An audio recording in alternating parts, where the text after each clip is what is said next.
I'd like to welcome the amazing Michael Serwa.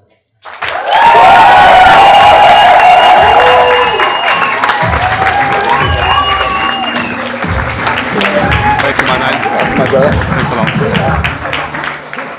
All right. Guys, I'm going to try with the mic. Can you hear me okay? Nobody dares to say no. Everybody's like, yes. That was quite a welcome. Thank you for that. I recently gave a talk in Marbella. Nobody knew me in the audience. I made my first joke, and everybody went looking at me like, I was like, fuck. It only got worse. It only got worse after that. You know it's not going to be great when you make your first joke, nobody's laughing. Right, so there's few of you here who have no idea who I am. I forgive you. It's okay. I used to live in a forest as well. I didn't have a clue what was going on. So, my name is Michael Serwa. And over the last 5 years, it's been my privilege to work with over 400 incredible individuals. I've coached presidential candidates, I've coached CEOs of multi-billion-pound companies, I've coached millionaire entrepreneurs, teachers, lawyers, doctors, consultants, coaches, architects, ambitious and creative students. I only work with winners. I work with people who either are successful already or, at the very least, have firmly decided to become successful. I'm the author of a very well-received book called From Good to Amazing. No bullshit tip for the life you always wanted. Somebody said, it's a great book. It's a kind of book you can read in the toilet. I said, thanks. There's small chapters. I said, thanks. I appreciate that. That's a compliment. I've been featured on TV, radio, magazines, blogs, etc., both in the UK and internationally. Most recently, I was featured in a first ever coaching documentary called The Leap, which will be released later this year. It's going to be a premiere that I'm going to organize in the UK. Imagine 30 coaches, some of the top 30 coaches fly to this one house to coach 5 people that producers organized for that. Something used to educate people on what life coaching is. I'm going to talk about coaching a little bit later. I'm very passionate about my profession. I believe that I have the best profession in the world because I get to change lives just like doctors, or save lives from just the average existence to some wonderful level. That's for me, it's like saving a life. But unlike doctors, nobody dies on me. So I never lost a client. Yes, I'm very proud of it. Over 400 people, nobody died. I think life coaching is sexy. I think it's cool. And my mission in life is not only to become the best life coach in the UK. That's the easy part. I'm almost there. My mission is to bring life coaching to the awareness of as many people as possible in my lifetime. You see, life coaching, I find life coaching to be the secret weapon of the elite. And you guys are the elite. Why? Because you could do so many things right now. You chose to come for a personal development event. And I applaud you for that. I've been on the other side of the stage for many years. And that's why I am where I am today. Nothing has ever been given to me. I didn't get lucky. I'm not from a privileged background. I'm actually from a poor economy country called Poland, from a poor family in Poland. So not only poor country, but it's a poor family in Poland. I don't want to say it's not like we were struggling to put a food on the table, I don't have this kind of story, but it wasn't great. There's something that all people that reach the top of any industry have in common. There's few things, but one of them, probably the most important thing, is the hustle. So today I want to talk to you about the hustle. What do I mean by hustle? And how we all can become more of hustlers. One thing that hustlers understand very well is that you cannot avoid working your ass off. That there are no shortcuts to success. And it might be quite hard to grasp this idea that there are no shortcuts, because every time we get online, somebody's promising us that we can get a six-pack in 21 days, that we can make $1 million sitting on the beach in Bali. But the only money these people make, these marketers make, are the money they make on people who buy into this idea. I've never, ever met or heard about a successful person who got there without working their ass off. I've never, ever, and if there's someone in the room, please show your face. Prove me wrong. I'm always happy to change my belief system. But I'm still to meet a person who got to the top of the industry. And when I say the top, I'm not saying number one position. Let's say top, even 10% of any industry who didn't work harder than the remaining 90%. Well, I read a couple of Donald Trump's books before he decided to become a politician. I removed them after. Bad energy. But if we were to look at his work ethic, he's an extremely hardworking man. He's a crazy man, but he's a very hardworking man. He wakes up at 4 o'clock in the morning and starts by reading papers, getting ready before he starts his office hour day. So he works really hard. I know $1 million has been given to him from his father when he first started. So he's not a self-made millionaire, but he's a hustler. This guy can work and work and work and work. So I respect him for that. The politics is another thing. Nothing happens unless you make it happen. And it's very easy for the remaining 90% of people that didn't make it to the top to say, it's easy for him to say because he's tall. Or it's easy for him to say because he's from Switzerland and I'm from, Ukraine. It's easy for him to say because he is white and I'm black. It's easy for him to say because he's a man, I'm a woman. But guys, if you look for an excuse, you will always find one. Oh, you know that. There's no shortage of excuses available out there. And the smarter you are, the more handicapped you are in that terms, because the more sophisticated excuses you can come up with, because you are more creative. A simple man would just say, I didn't do it because I was lazy. Whereas a smart person could say, I was about to do it, but I woke up in the morning and I realized that my plan of action wasn't aligned with my values. There was a disconnect between my purpose and my action plan. You got to be a life coach to understand this bullshit, right? Don't need a translator for that. But think about it. This smart audience, only smart people come to events like that, right? So I assume you're smart. So there's no shortage of excuses. Anything from height, from your weight, from your skin color, from the language, whether English is your first language or second language or 15th language. And I was full of stories as well. I had this idea in my head. I will share with you. I'm going to have it on recorded as well for YouTubers to watch for the rest of my life. The biggest limiting belief I had in my life was when I first came to the UK at 22, and I was dating or trying to date, more like dating at the time. And I had this idea that I can't attract English girls because I'm Polish. So that never stopped me career-wise. I had a successful career in fashion retail before getting to coaching. But in my dating life, I had this limitation in my head. But I made a point at the age of 23 when I discovered personal development after reading The Secret. That was the first book that I read. I made a point of removing every single limiting belief I had. I said to myself, I don't want to live my life full of limitations. It's a choice that you have to make. It's a decision that you have to make. It starts with a decision. I'm in a very good position in my life right now because 10 years ago, at 23, I made a decision to have the best life possible. I said to myself, I want to get to the point, first of all, everything has to happen here first, right? You know that. I had to get to the point where I believed I could be anything I wanted, that I believe I can have anything I want, and I can believe I can date anyone who I want. Today, I've accomplished all of this. I'm dating my dream girl. She's there at the back. I will talk about her later. There's a story, right? I'm doing what I always wanted. I'm very successful in what I do. And I certainly don't feel any limitations. Nothing I'm aware of anyway. So it's important for me to emphasize is that nothing I achieved, you cannot. Because there's nothing about me that you don't have. Except for the attitude. But attitude is something that you can change. If you can't change yourself, hire Warren as a coach. There are many other coaches in the room. Hire me as a coach. Hire a coach.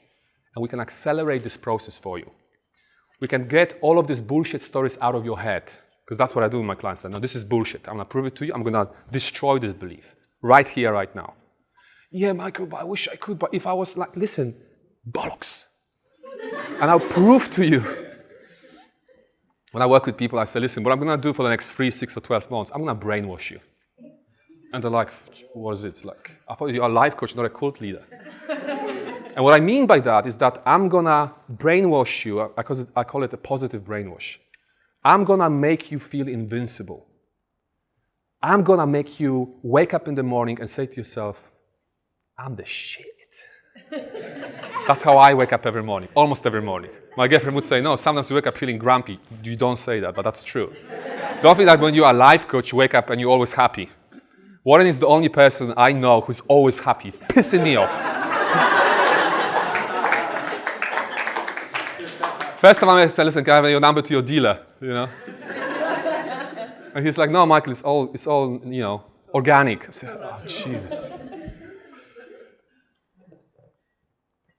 So guys, there's no such thing like a passive income. It's so easy to fall for this, like passive, if I could just do nothing and make lots of money. It doesn't work. If it did, trust me, I would figure that out by now. Warren would figure that out by now. Somebody would figure that out. It doesn't work. So if you're one of the few people out there thinking that, I want to have a great life, but I don't feel like working very hard, forget it. Because the sooner you're going to realize that there is no shortcuts to success of any kind. When I say success, by the way, I don't just mean financial success. Because that's, for me, is one of the things that are important, but for some people, like, I don't care about finances, I just want to have an amazing spiritual life. And that's a success as well. I have a great spiritual life as well. Believe it or not. And don't rely on positive thinking either. How many of you have read The Secret or seen the movie? They forgot to add one chapter called, you have to work as well. Maybe in printing, when they were printing it, just they forgot to include it. Because basically you can read it, if you're not very careful, you can read it and be under the impression that all you need to do is sit and wait. And you picture yourself surrounded by the things that you already have, and you just sit and wait. So it's great to visualize, it's great to think positively, and it's definitely better to think positively than negatively, for sure. But thinking positively in itself will do nothing. Thinking positively followed by strategized, intelligent action towards what is it that you want, it's the recipe for success. And there's the timing. Some people are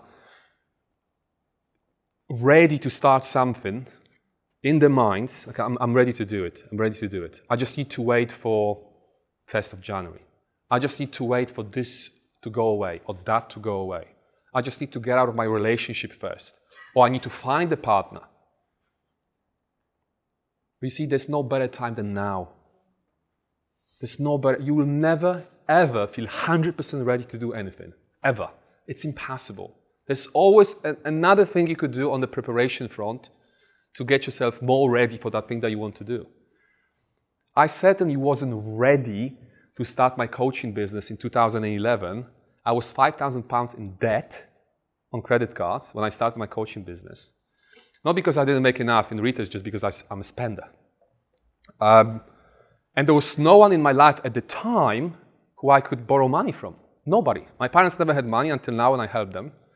I didn't have any friends with money, since we are the average of 5 people we spend the most of time with. So if I was broke, my friends were broke. Now if I need the money, I just call Warren and it's sorted. Or just, even before Warren, I call James. I said, James, Michael, sorry, I don't have, I said, just sell your watch. He has a 6K watch on his wrist, in case you were wondering. So I called James, right? There's lots of opportunities right now. If I was, forced to borrow money from someone. So you could say, that's a terrible time to start a business. £5,000 in debt. Also, you're Polish. Like, English is not your first language, and most of life coaches are English. Are you insane? You want to compete with those guys? Plus you're 27, you're a kid. I was 27 when I started. Plus, you never finished any school, apart from primary school. You don't have any coaching qualification. I still don't have, by the way. Like, what makes you think that at 27, with 5K in debt, English as second language, having some knowledge of personal development because you study that for yourself, what makes you think, how dare you even think about doing that? 2.5 years later, the business is on a 6-figure level. Another 2 years later, I'm one of the highest paid life coaches in the UK. English is still my second language. I still didn't finish any school. Like I said, no coaching qualification. I'm not better looking than I was always good looking. I'm not better. I'm not taller than I was before. I'm in the same country, the same economy, so what changed? What's between that point and this point? The hustle.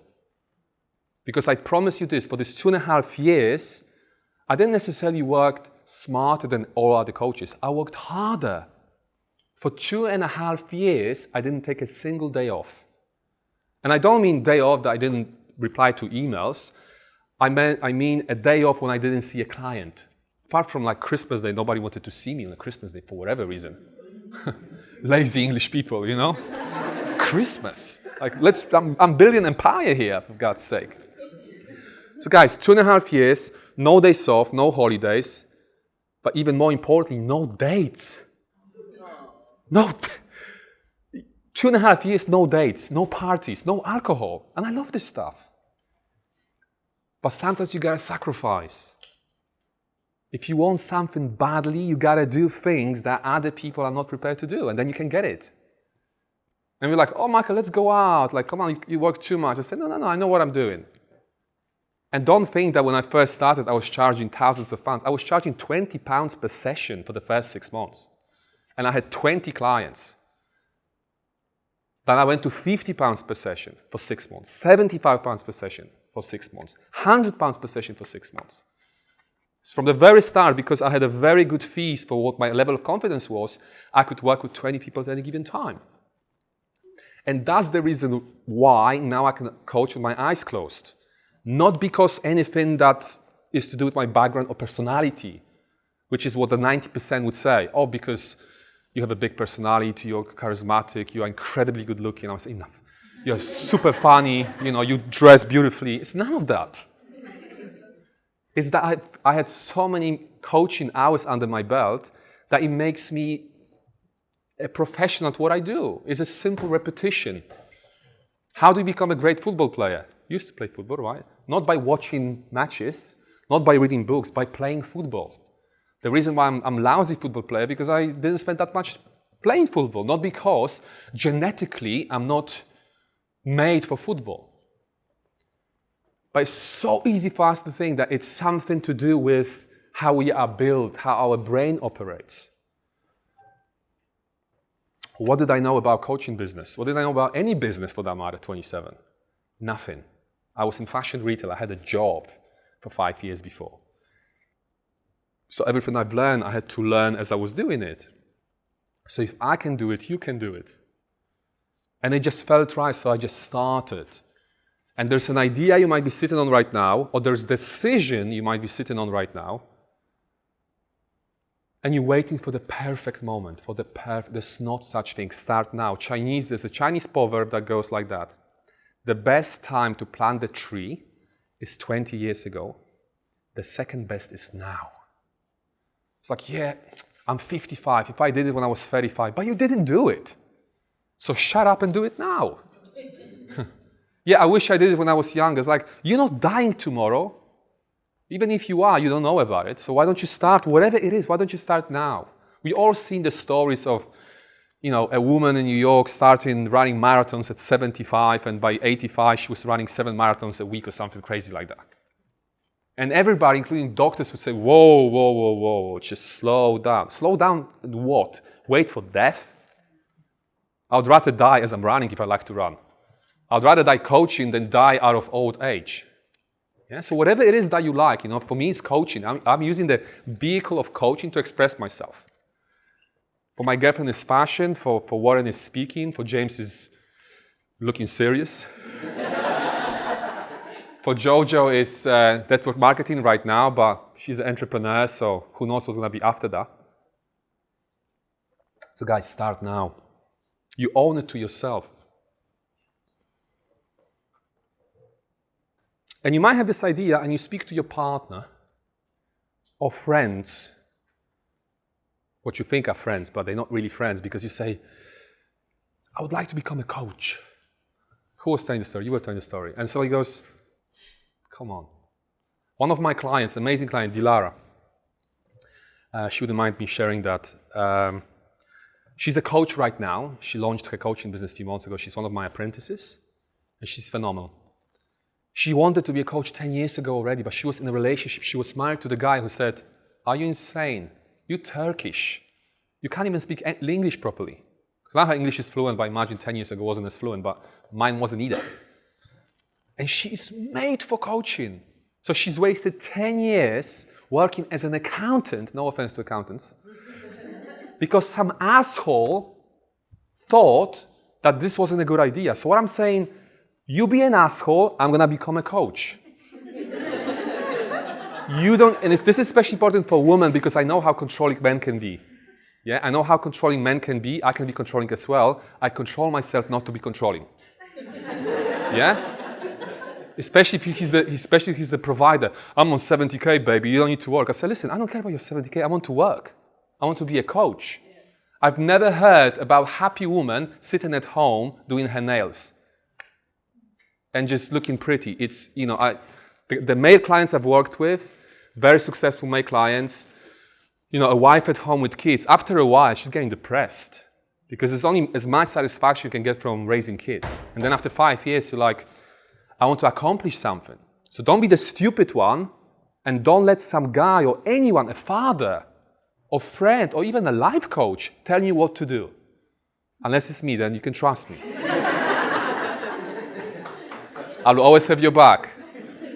But even with my clients, I expect them to argue with me. If I say, no, I think you should do this. And I say, no. So sell me on this idea that this is right for you. If I think this is right for you, it's fine. We can have a conversation. But what I'm saying is, if you feel something very strongly in here, you have to do whatever it takes to get it out. You have to. We all have some gifts. If you saw me dancing, you would think that my gift is dancing. But probably it's not. I can't dance when I'm sober, by the way. So when I was like, in the morning, we were looking at the Facebook Lives. I'm like, Jesus Christ, what's going on here? There's no way we come in early. We come in like just before 3 o'clock, you know? It can be dancing for some of you. It can be singing for some of you. It can be speaking for some of you. I mean, have you seen a more gifted speaker than Warren? I haven't. Jim Rohn and Zig Ziglar, but they're dead. But like a live speaker, better than Warren. I don't know anybody. Like, I know every single joke that he makes, pretty much, and I will still listen to him because he's so captivating. So this is his gift. My friend at the back, Amanda, who's speaking after me, she is a business and marketing wizard. She just gets marketing. And that's her talent. Her husband next to her is great in planting seeds in the ground and growing vegetables, for example, you know. Sorry, Matt, I had to say. So never listen to the majority. Don't listen to the society, especially like society as a whole. The majority is always wrong about everything. The society is clueless. Why would you listen to the society if the society in general is not happy? Why would you take advice from someone who doesn't already have what you want? I don't care what you're telling me. Like, do you have what I want? No, I'm not listening to you. I'm not listening. Why would I listen to you? Don't give me a business advice if you're broke. Don't tell me how to exercise if you're out of shape. Yeah, but I've read the book. I don't give a shit about what you read. Show it to me. You have to leave that thing that I'm talking about. Don't be just the person who read some books and, well, I'm a coach right now because I read some books. No, show me an amazing life, so then I will pay you any amount you want for you to coach me. So for coaches in the room and listening on YouTube, sort your shit out before you try to charge for sorting other people out. Number one tip for coaches. I didn't go down very well, going to edit it out, Bart. Not good for the image. Image is everything. Ask my girlfriend, she's an expert. Guys, when I surround yourself with winners. So if the society in general are losers, and what I mean by that is people say, yeah, it's tough out there, it's tough, yeah, it's the economy, Like, are you talking about this economy here? Yeah. It's the sixth best economy on the planet, the UK. You'd have to go to Poland for a week, or to India, or to some African country, and then come back here and complain about this economy. Oh, it's my parents, they messed me up. I said, come on. I didn't have a great childhood. My mother didn't hug me enough. I said, come on, It's just a story. And I talked about earlier, there's no shortage of stories that we can use. You want to surround yourself with people that have the good story. The story that empowers you. The story that lifts you up. The story that makes you go, yeah, I want to just put it all out there and work as hard as I can. It's extremely important the influence other people have on us. So kind of understanding that. It's very easy to be surrounded by negativity and not even realizing the effect this negativity has on us. You know this feeling when you have a coffee with someone and you leave that coffee meeting and you're like, oh, Jesus Christ, I need a coffee. It's very simple. Do not see this person again. If it's your wife, speak to your lawyer first. Just get it sorted. Before I meet someone, I ask myself 3 questions. I run the idea of meeting someone by 3 criteria that I have. Number 1, will this person give me joy? Yes or no? Will this person make me money? Yes or no? Will this person make me grow? Yes or no? If the answer to any of this is no, why are you doing it to yourself? If it's not fun, it's not profitable, and it doesn't make you grow, why are you doing this? I'm a businessman, right? So for me, it's all about return on investment. Like before I came here, I had to okay, what's my return on coming here? And I had to justify it in my head, because there's so many other things I could do, such as stroking my cat.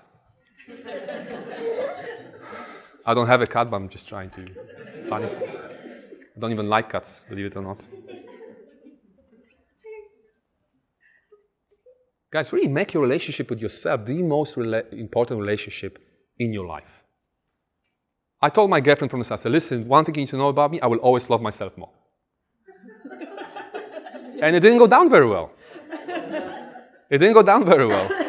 I had to explain. But then I said to her, I want you to love yourself the most as well. I don't want to be the center of your life. I like it on some level, this idea, but I know it's not healthy. Sometimes I like to be the center of her life. It's not healthy. Why? Because if she leaves me tomorrow, which she won't, obviously. If she, let's be realistic, right? What a lucky girl, by the way, huh? I know what you're thinking straight away. What a lucky girl. I keep telling her that every day, actually, just to remind her, to reinforce that. If I love her more than I love myself, if she's the center of my world, if she leaves me tomorrow for whatever reason, for a guy with a better hair, whatever, my world just collapsed. And the only thing I'm thinking about is to kill myself or something. So as much as I love her, I don't want to love her too much. There's a healthy love and there's obsessive love. And we tend to love obsessively when we don't love ourselves enough. If you love yourself enough, there's no need for clinging into someone. Please like me. We don't need to seek validation. My life is very easy because no matter what you can say to me, if you say I'm an idiot, I'll be like, whatever. If you say I'm stupid, I'm like, whatever. The only person who can actually hurt me is her because we have feelings, right? But for a stranger to tell me something, for me to get offended, who gets offended anyway? Just give me a break. Oh, Michael, your Facebook post offended me. It's like, who gives a fuck? What do you expect me to do,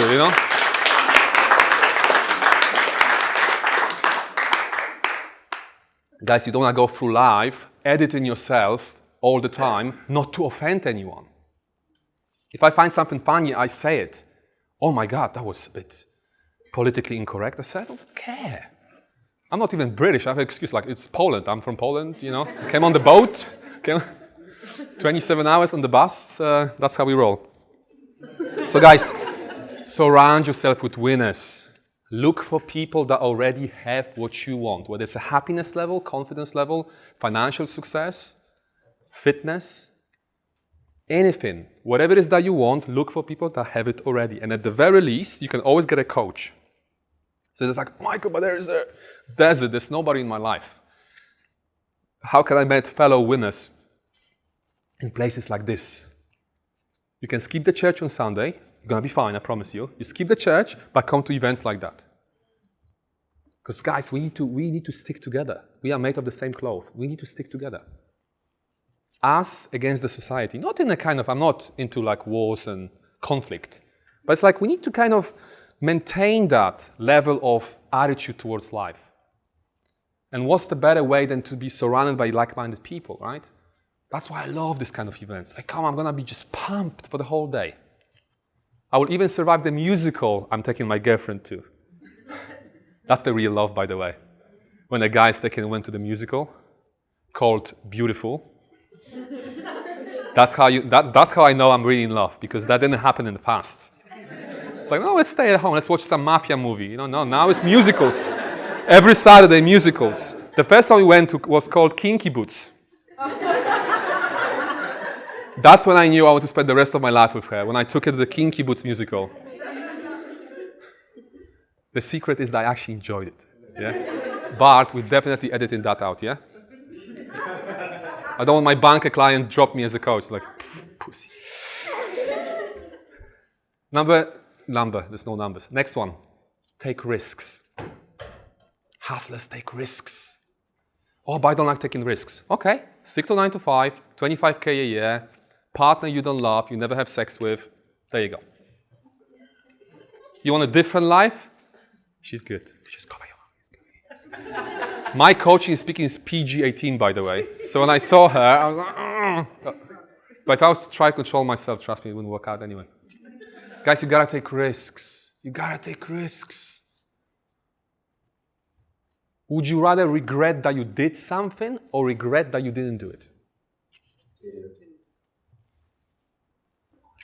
Would you rather get to your deathbed, 85 years old, on 100, 65, you have my lifestyle, 65, look back and say, you know what?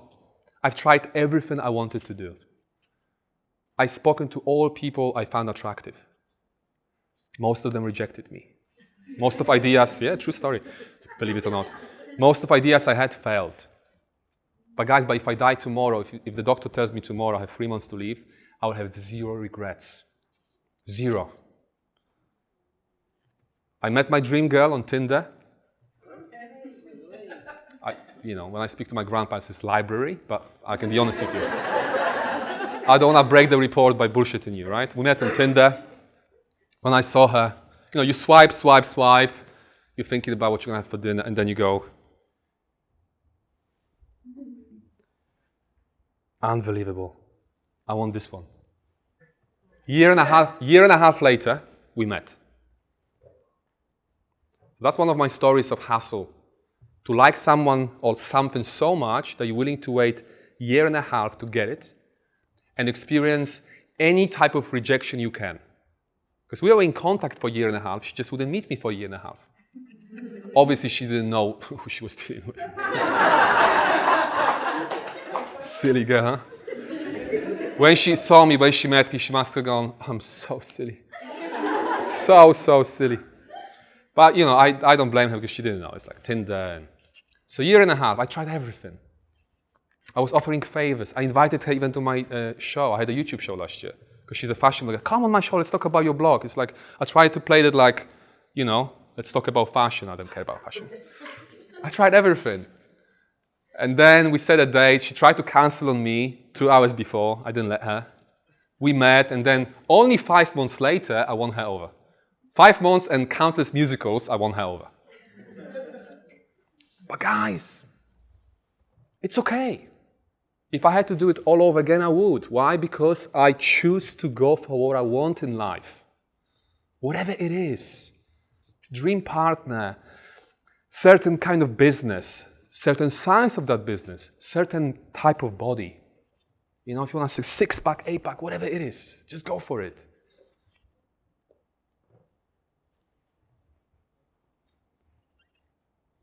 But in the meantime, or as you work towards that thing, whatever it is, you need to learn to handle rejections. Because guess what? You're going to get rejected all the time. Last year alone, I had 173 initial coaching consultations.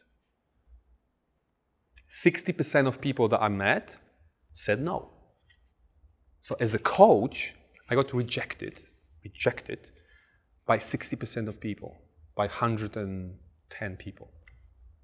If I took every single one of those rejections personally, I would feel like shit as a coach. I would think I'm worthless.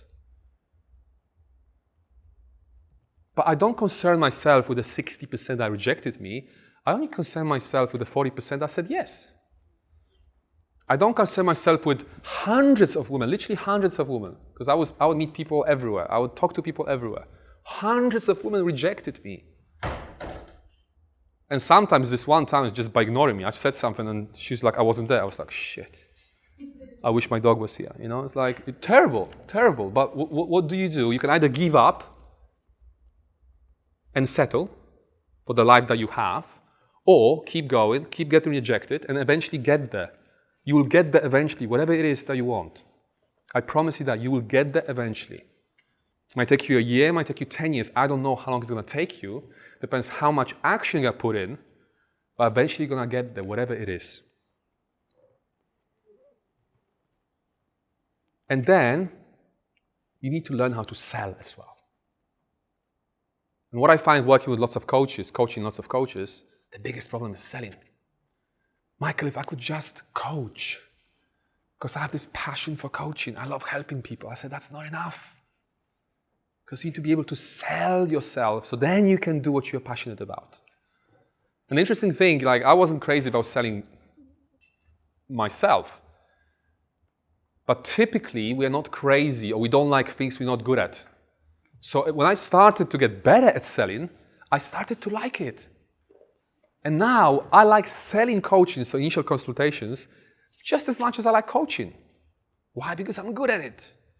Still, 60% of people say no. No matter what you do, most of people will say no. You might have this grand business idea and you think it's incredible. But unfortunately, you're not the best person to judge how good the business idea is. Why? Because you are too close to it. It's like with a baby. Like, you know, all parents always say that the children are beautiful, and they know. My child is it's the most beautiful child. I'm like, no, it's not.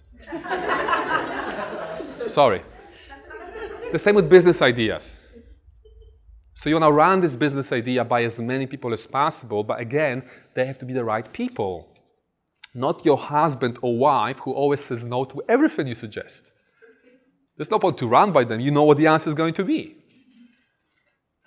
Bring it to the room like this. And even if in this room most of people will tell you that it's a bad idea, you don't need everyone to like your idea.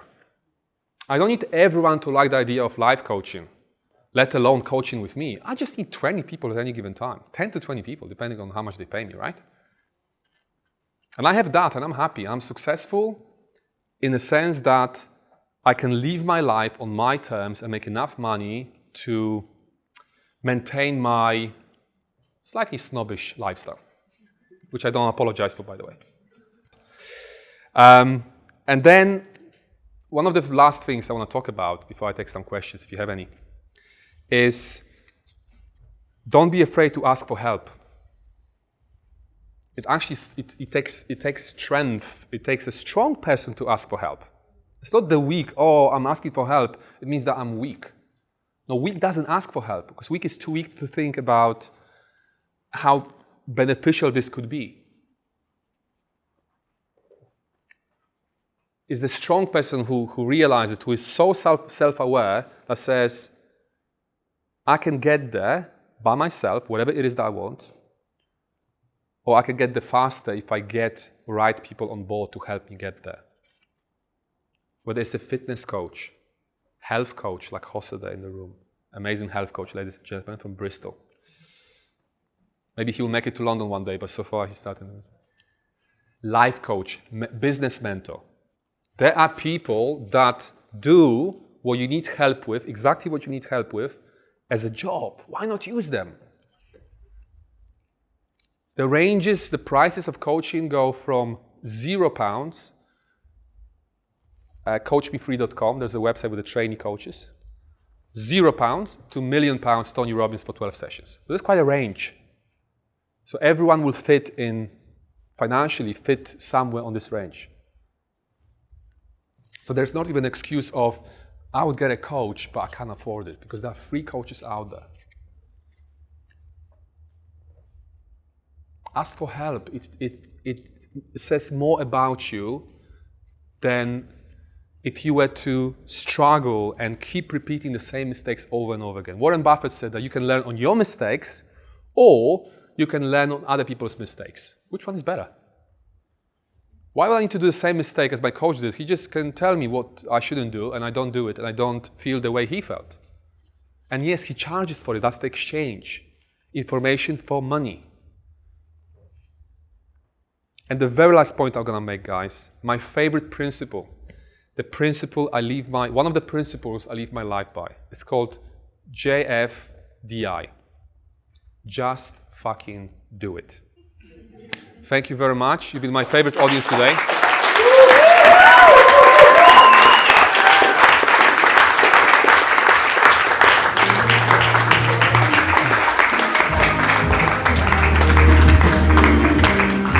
Can we take some questions? Yeah. Guys, how many of you found that useful?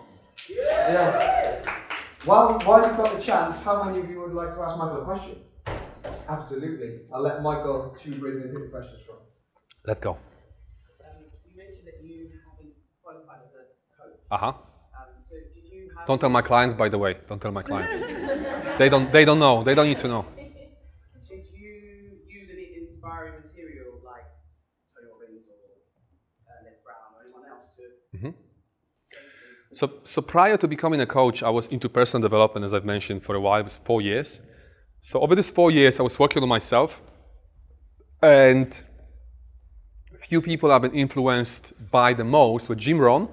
That's my ultimate favorite.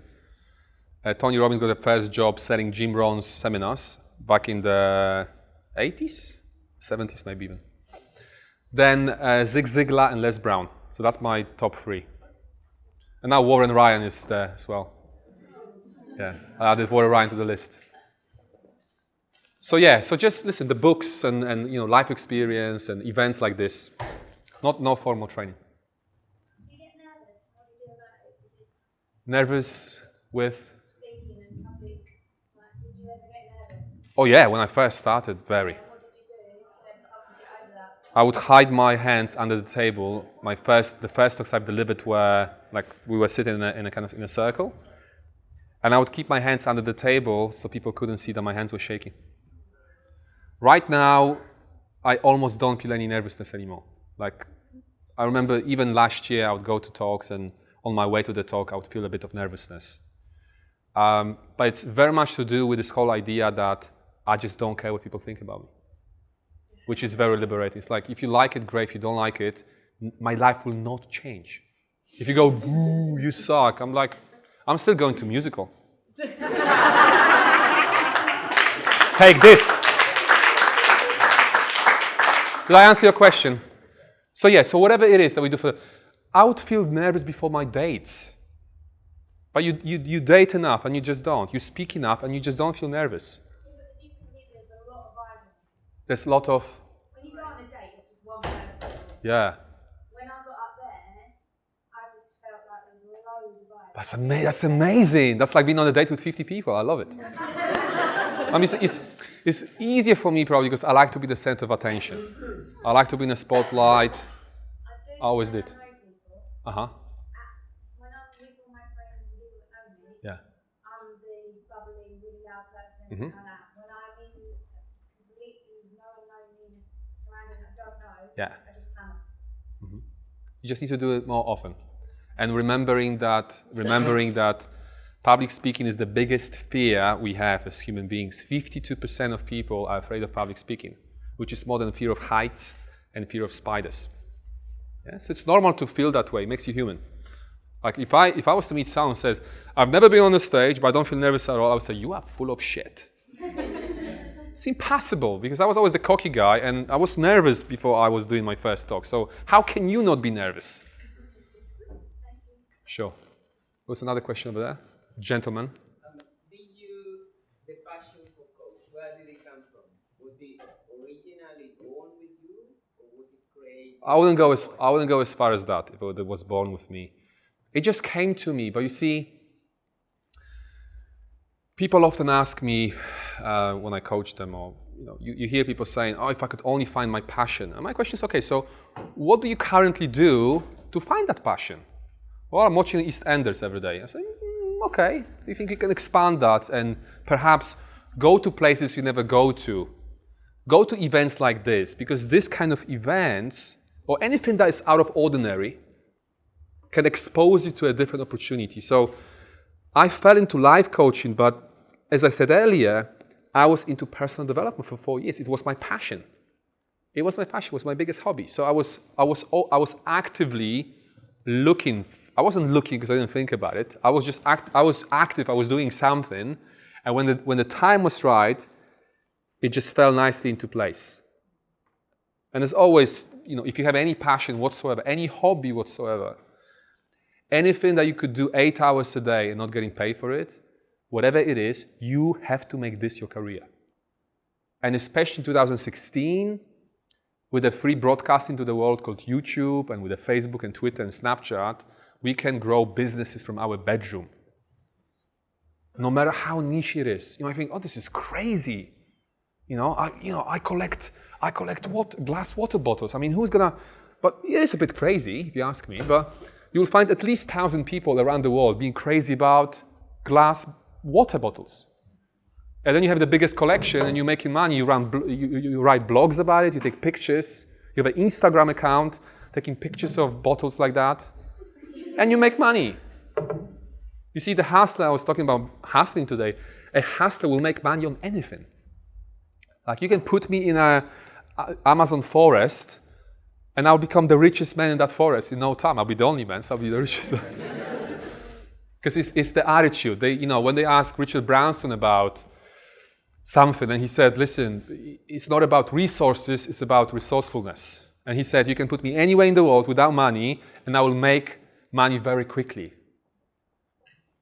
And Richard Branson, if you know his story, quit school at 16. So even I have more education than Richard Branson. Did I answer your question? Time for one more, guys. Wonderful. One more question. Ooh, strict MC. I'm getting it. Oh, you choose now. Like, it's on you now. You choose. Who can put their hand higher? I like that guy over there. I like that. No. Yeah. Lovely. And we take one more because she was smiling throughout, and I feel bad. Yeah. I'm with you, bro. Talk to James. You say right now you're pretty nervous, right? When you're on stage. I'm not. I said I'm pretty nervous. Well, nerveless. Security, take this guy off there. Maybe you're calling me nervous. No, nerveless, right? No. Which moment changed it for you in terms of fear? Which moment really comes to mind that released? That's a good question. There was a talk I gave last year on hustle, by the way, believe it or not. My first talk on hustle. It was only 17 minutes. There's this stage in Mayfair. My friend organizes this event. I think, Warren, you were speaking there as well, right? Inspired. It's called Inspired. And I don't know what was it about that day. It was a combination of how I felt, where I was within myself and my business at the time, and what was the energy of the room. But for the first time in my life as a speaker, and I've given around 250 talks prior to that talk I'm talking about. But for the first time in my life, my attitude was, oh, fuck it, I'm just going to be myself. I'm going to swear, I'm going to make inappropriate jokes, I'm going to enjoy myself fully. I'm not going to care about what they think. And interestingly enough, it was the best talks I've ever given.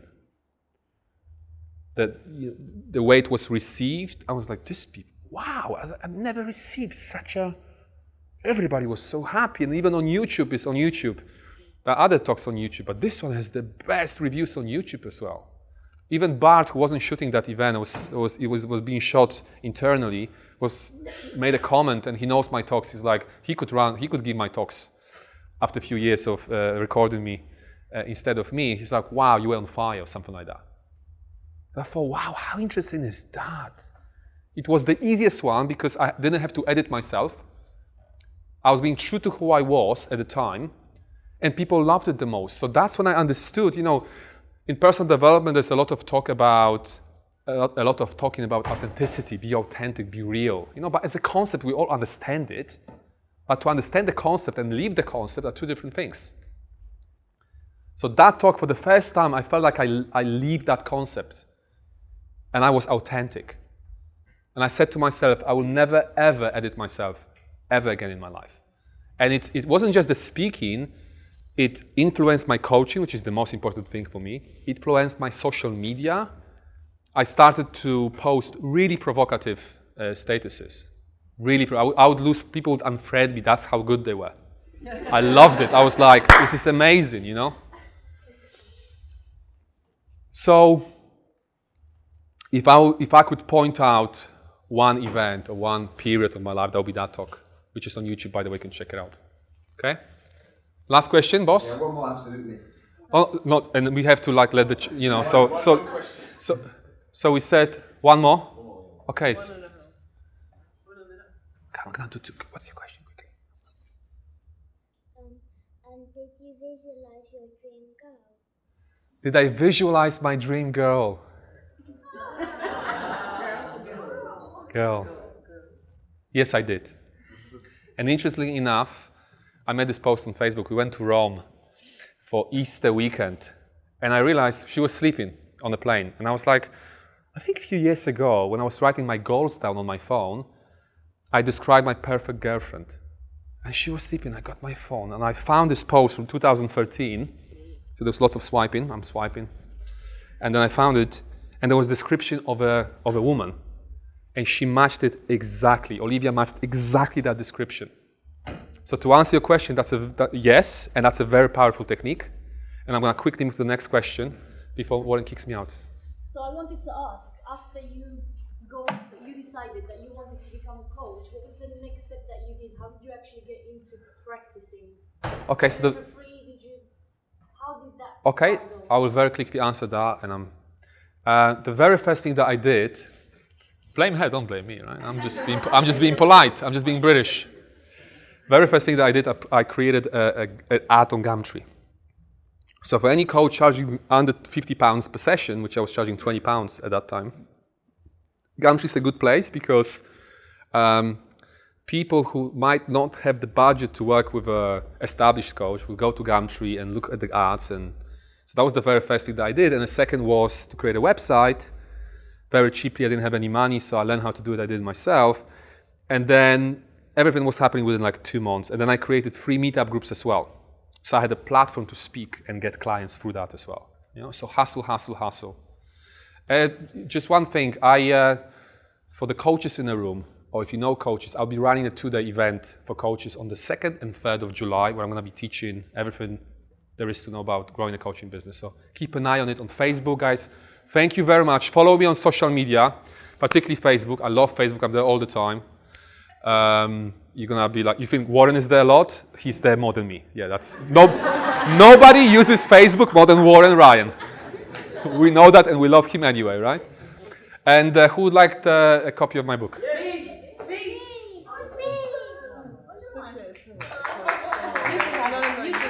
I will give it to you on the second. Yeah? Thank you, guys. I appreciate it. We'd like to thank you guys. Have a good time.